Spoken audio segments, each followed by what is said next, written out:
കേരളക്കരയിൽ ഏറ്റവും കൂടുതൽ ജനം യേശുവിനെ അറിയുവാനിടയായ ഒരു മുഖാന്തരമാണ് പരസ്യയോഗങ്ങൾ. നമ്മുടെ അപ്പച്ചന്മാരും അമ്മച്ചിമാരും കവലകൾത്തോളം കയറിയിറങ്ങി യേശുവിൻ്റെ മാറ്റമില്ലാത്ത സുവിശേഷം അറിയിച്ചു.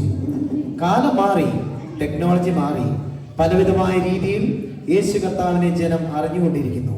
ഇവിടെ ഞങ്ങൾ നിങ്ങളുടെ ശ്രദ്ധയെ ആ പഴയ കാലത്തിലേക്ക് കൊണ്ടുപോവുകയാണ്. Please watch it.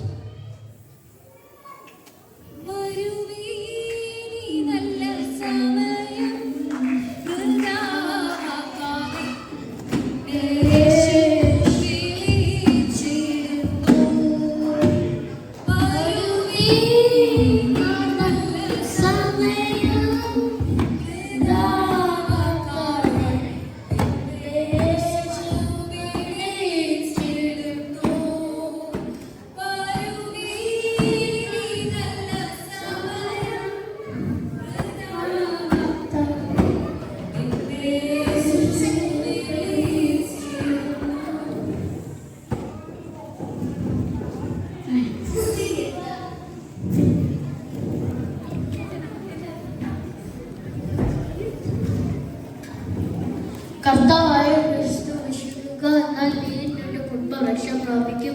മറ്റൊരു രക്ഷയെല്ലാം നാം രക്ഷപ്പെടാൻ ആകാശത്തിൽ കീഴിൽ മനുഷ്യരുടെ ഇടയിൽ നൽകപ്പെട്ട വേറൊരു നാമവുമില്ല.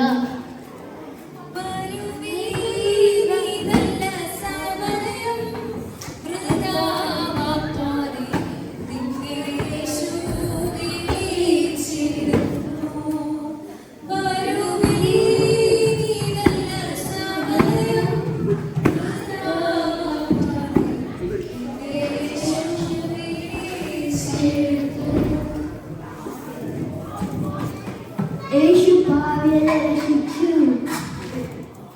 യേശു രോഗികളെ സൗഖ്യമാക്കി. റെഡ് പിങ്ക് ഷർട്ട് ചായ മനസാന്തപ്പെടണം.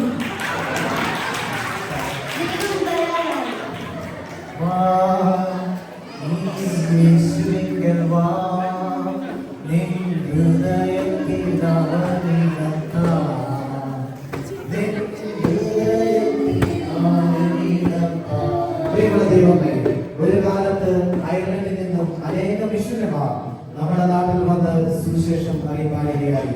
അതിന്റെ ഫലമായി നമ്മുടെ പിതാക്കന്മാർ യേശുവിനെ അറിഞ്ഞു. അവരുടെ രണ്ടാമത്തെയും മൂന്നാമത്തെയുമായ തലമുറയായി നമ്മളെ ദൈവം ഈ രാജ്യത്തേക്ക് അയച്ചതിന് പിന്നിൽ ദൈവത്തിന് വ്യക്തമായ ഉദ്ദേശമുണ്ട്. ഇന്ന് ഈ രാജ്യത്തെ ജനം ദൈവമില്ല എന്ന് പറഞ്ഞ് നടക്കുമ്പോൾ നമ്മൾ മേൽ ഏൽപ്പിച്ച ഉത്തരവാദിത്വം വലിയതാണ്. മറ്റുള്ളവരോട് കർത്താവിനെ കുറിച്ച് പറയുക, മറന്നു പോകരുത്. ഈ രാജ്യം ദൈവം നമ്മുടെ മുന്നിൽ തുറന്നിട്ടിരിക്കുന്നു. മറ്റുള്ളവർ യേശുവിനെ കുറിച്ച് പറയുവാനും സാക്ഷ്യങ്ങൾ പറയുവാനും പരസ്യങ്ങൾ നടത്തുവാനും കർത്താവ് നമ്മളെ ഓരോരുത്തരെയും പ്രാപ്തരാകുക എന്ന് പറഞ്ഞുകൊണ്ട് നിർത്തുന്നു. നന്ദി.